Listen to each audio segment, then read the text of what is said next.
What up, Hyperchange? Welcome to another episode. Today we're talking about the future of video games and gaming in your Tesla.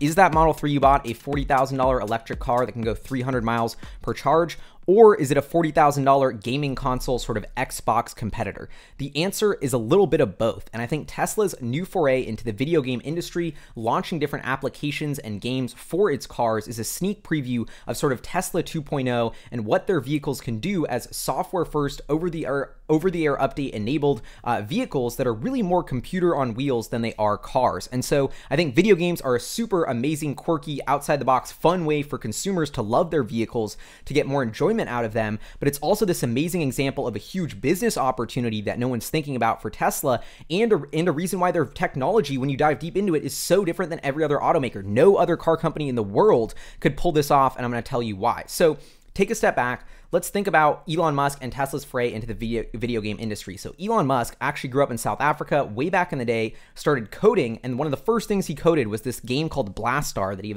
actually published in this little magazine. It was like the space game, and so I think he's a gamer himself, so his roots into the video game industry go way, way back. And now, as you think about how the car industry is coinciding with what video games have become, obviously there's now arenas full of people watching video games. Esports is one of the fastest growing categories of tech in the world right now, and just a huge trend that I'm following in general, but I think it's on the cusp of converging with the autonomous vehicle trend. Think about how the Tesla's been designed. It's been designed for full autonomy since day one. That huge touchscreen controls everything in the car. It's an entirely different driving and riding experience than really anything else because of this central hub and the touchscreen, and Tesla's cars really being like computers on wheels rather than just a car with all these little random electronic widgets and features. There's one central computer and hub that controls everything in the vehicle that Tesla can push software updates to, and that sort of blank slate approach of Tesla being able to code whatever they want is the fundamental technological reason they've been able to start innovating like crazy on what their cars can do, and will continue to do so. And this is so important to keep in mind. We're talking about Tesla's software over-the-air software updates now. Like your car that you own, that you buy today, Tesla will keep updating. When they say their cars get better, they're not joking. The software updates, and it has more and more features and functionality over time. So as part of Tesla's push into more and more features, version 10 of the software was a big focus on entertainment, because once again, when autonomous vehicles hit, what are you going to do in your car? Tesla has 800,000 people driving around their Teslas for an hour or two a day or something like that. And as you do less and less driving because autopilot gets better and better, more focus comes on what are you doing in the vehicle? What is your time going to be spent doing? And how can Tesla offer you different fun, unique ways to spend that time? And of course, video games is a huge option. You might be like, well, if you're driving, how are you going to play a video game? That's going to take forever. Sure, but like think about if you're stopped outside a friend's house, waiting for them, waiting for food, or if you're at a supercharger charging up. These are all awesome opportunities to start playing around with games in your Tesla. So in 2018 is when the first time Tesla released a video game for its cars. It had part of the Easter egg of the version 9 software package was Tesla Atari, which was a basically retrofied version of Atari, so you could start to play these simple games, and that was when we start to get the sneak peek of Tesla's sort of grander video game vision. Well, in the past year, they've sort of put the foot on the gas, excuse my pun, to ramp up their video game offerings. We've seen them adapt the old school game Cuphead, put that onto the Teslas. Also, they have released Beach Buggy, which is this awesome racing game that I think is so quirky and fun that you can literally drive, turn the steering wheel to control the car in the game, which I think is such an awesome use of the Tesla car, and just a super fun game. And then you start thinking about like, oh, could I race, other people waiting at the supercharger, play them on Beach Buggy? Could we see like a high score of all Tesla owners? Like they're sort of building this small grassroots gaming community that I think is so fascinating. And I think we're just getting started. Elon Musk tweeted in August 2018 saying, if you're into video game development, consider applying to Tesla. We want to make super fun games that integrate into the center touchscreen, phone, and car IRL. Please send examples of prior work when applying, looking for max playability and creativity. So Tesla, this to me is a hint that not only do they want to adapt games that already exist and put them on the Tesla, which is something they're doing, they actually want to develop their own games in the future and sort of go more and more down this path. And when you think about it, what's this from a business opportunity perspective, why does the timing make sense? I think a huge part of this is Tesla went through a very difficult period in the past couple years, ramping production, getting to profitability. Now that they've gotten there, the company's on much more stable footing. I think we're going to see sort of Tesla 2.0. Tesla sold all of these amazing amazing computers that are all driving around the world now, but they haven't even maximized the utility of that hardware on the world, that hardware driving around the world, because they haven't had time to code all this awesome software for it. So now that's what they're doing. That's why we've seen the cadence of game releases pick up. And I think this is only going to be a much more bigger and more exciting opportunity, because the biggest thing is what it comes down to is fleet size. And this is where the analogy and sort of idea of this video goes way beyond video games. Tesla's active install base, monthly active users, if you will, of Teslas, people that are driving around every month. Tesla sells about 100,000 cars a quarter now and increasing. So their fleet size grows by about 100,000 every quarter, 400,000 a year, or that's the rate right now, but that rate is increasing. So if we take a step back, my estimates show there's about 800,000 active Teslas on the road right now, soon to be millions.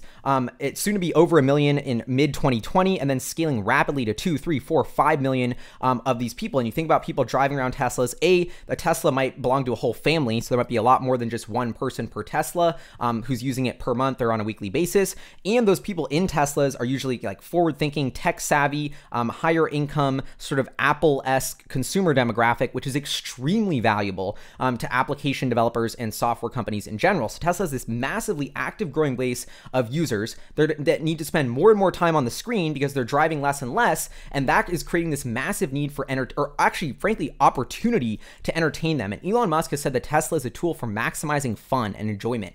It's not just about getting you from point A to point B. It's about, okay, you're spending an hour in this car. How do we make that a fun experience that you enjoy having? And from a business perspective, I think this is just such a huge opportunity. I mean, Tesla, let's fast forward to when they get 10 million cars on the road. Let's assume they have all these awesome video games they've been releasing. Let's say you want to access a library of games or rent a certain game or buy in-app purchases or like items within games. I know that's a whole industry as well. There's a million different ways to monetize once you start getting getting more and more game offerings. And let's just run some numbers real quick. $10 a month per 12 months times 10 million cars for like a $10 a month gaming budget for your Tesla equals 1.2 billion in new revenue per year from Tesla, annual reoccurring extremely high margin software revenue that they literally push over the air software update to their cars. And so this is just video games. I think, you know, I used to spend like $50 to get the new Madden game. I mean, I think $10 a month is not unreasonable. And then you can start thinking about, what about Netflix subscriptions? What about YouTube? What about my Spotify? You know, Apple takes a 30% cut of every transaction that goes on via its app store on its devices.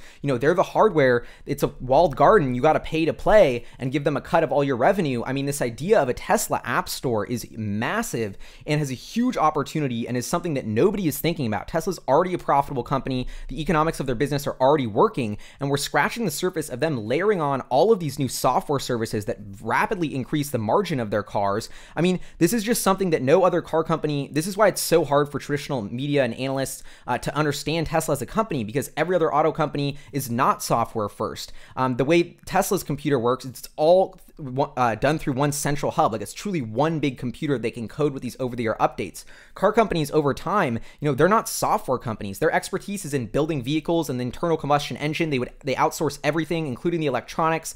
That's led to this very like piecemeal electronic system for every other vehicles, where like the automatic doors, the automatic, you know, thing to roll up my window, the automatic windshield wiper, like the music, all of these electronic systems are sort of separate and compartmentalized, and they're not talking to each other. They're not over-the-air software update compatible. Volkswagen's ID.3, their big electric car that wants to compete with Tesla, they built 20,000 of them, but now they realize the software is wrong. They have to go into each car one by one to update the software. I mean, it's just a mess because they're not based in Silicon Valley. Tesla has software in its DNA. Like I said, this is much a computer company as it is a car company, and that means that their Tesla can double as this video game ecosystem. So I think not only is this a revenue opportunity, but it's a huge competitive advantage. I mean, in 5 or 10 years, like the people that this matters the most to is not even Tesla owners, it's Tesla owners' kids.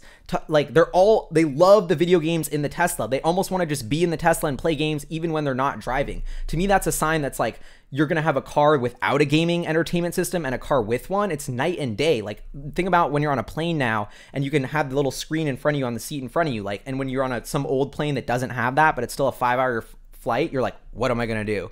I feel like I'm just got like rewinded in time by 15 years. But so I think that's where we're going with Tesla. And I think we're just scratching the surface of this app store opportunity. And video games alone could be $1 billion revenue or even profit stream just from this app store. And this is what I'm talking about when they get 10 million cars on the road. I think Tesla's going for much more than that. There's 90 million vehicles sold in the world each year. You know, if Tesla gets 4 to 5% of that market, we're looking at 4 to 5 million cars sold a year. We could be talking about a fleet size of 20, 25 million in a decade or two. And then this opportunity only continues to expand. So much like we've seen Apple start to go search for growth in services and software and sort of pushing more functionality to their hardware devices, Tesla will go through a very similar phase. The only thing is we're, a decade earlier in Tesla's trajectory than we are in Apple's. So anyway, that's my rant and sort of outside the box take on Tesla's video game strategy. I think we're just scratching the surface of all of this. I think if you loved gaming on your Tesla, get pumped because we have so much more coming. They've just started this cadence of releases, and I think it's going to get really exciting. It's going to drive grassroots free marketing and advertising for the company. It's going to get people talking about their cars. It's going to make them more fun to drive. It's going to be a revenue opportunity, and it's just a fascinating business case study of why being a smart, software-connected vehicle is the only way for the future and is a major competitive advantage. Anyway, this is Hyperchange. Hope you enjoyed the episode. Please leave me your comments below on Tesla's next video games, what you think about the business side of this. Huge shout out to our Patreon supporters, producers, fun in the channel. You guys are awesome. I'll see you next time. Peace.